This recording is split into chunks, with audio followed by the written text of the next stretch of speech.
Maluwalhating araw sa inyo lahat mga kaibigan. Na-try nyo na ba magbaon ng yung galing sa mga birthdayhan na pagkain? Ito kasi ay binigay lang sa atin mga kaibigan. Birthday kasi nung kapatid ko kahapon at dinalhan tayo ng adobong kal. Ito pa lang inyong likod, OFW sa Pinas, si Mark ang nagtitipid na manggawa dito sa Pinas. Pasimple-simple lang tayo sa trabaho at ordinaryong manggagawa lang ako, kaya lagi ako nagtitipid. Kaya tara, samahan nyo lang kumain mga kaibigan.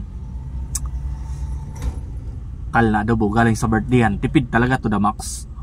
Kanin lang yung gastos dyan.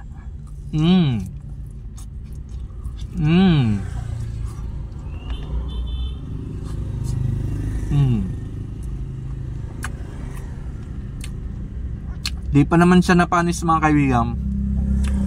Masarap na masarap pa siya mga kaibigan. Maganda yung pagkakaluto at masarap.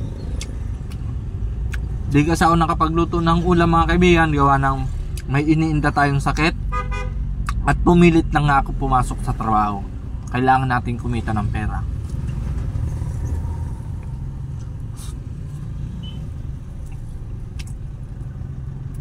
Masakit kasi mga kaibigan ang legs ko mga kaibigan. Mayroong tumubo may tumubo na kakaiba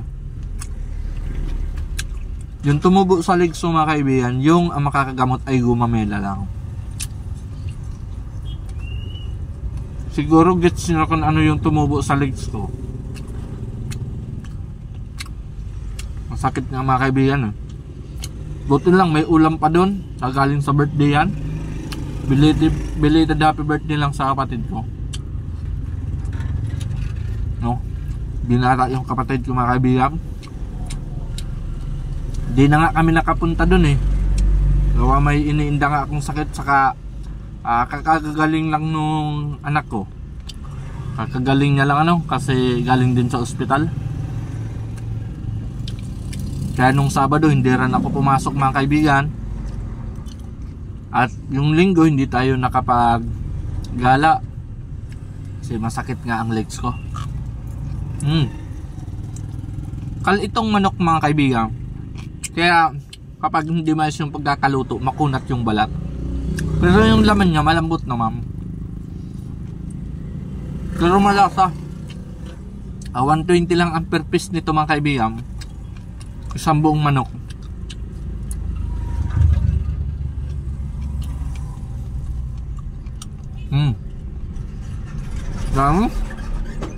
Masarap talaga pag libre mga kaibigan, kaya nakatipid na naman tayo.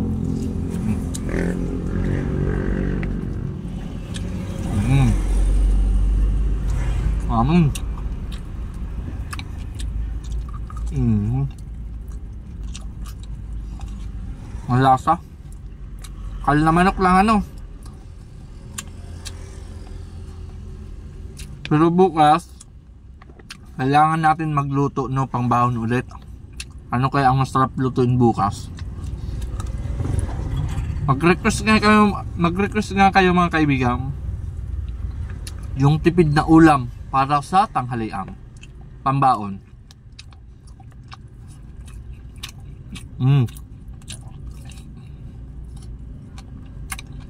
Buti lang may libre.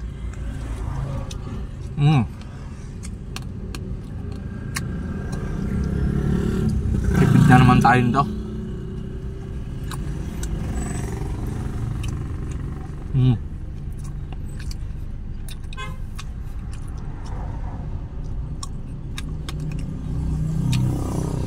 Ganon ako mga kaibigan, lagi lang nagtitipid Pero the best talaga yung lasa ng kal mga kaibigan, parang natural na manok.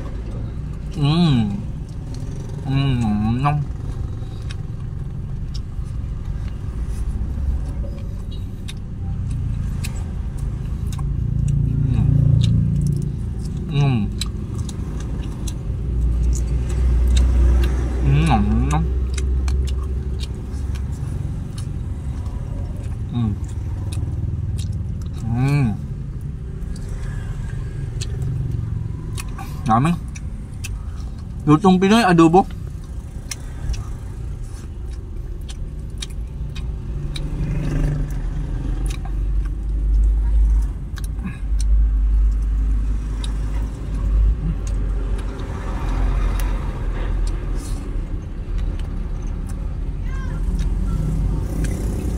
At sa muli mga kaibigan, ito ang inyong lingkod, OFW sa Pinas, si Mark, at laging nagpapaalala, lagi lang tayo magtitipid dito sa Pinas para hindi tayo nababon sa utang.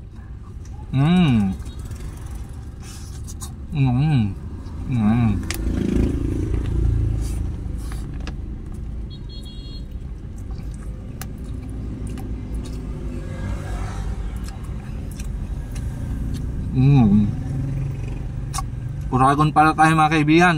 At basta uragon, malupiton. Hanggang sa muli. Paalam.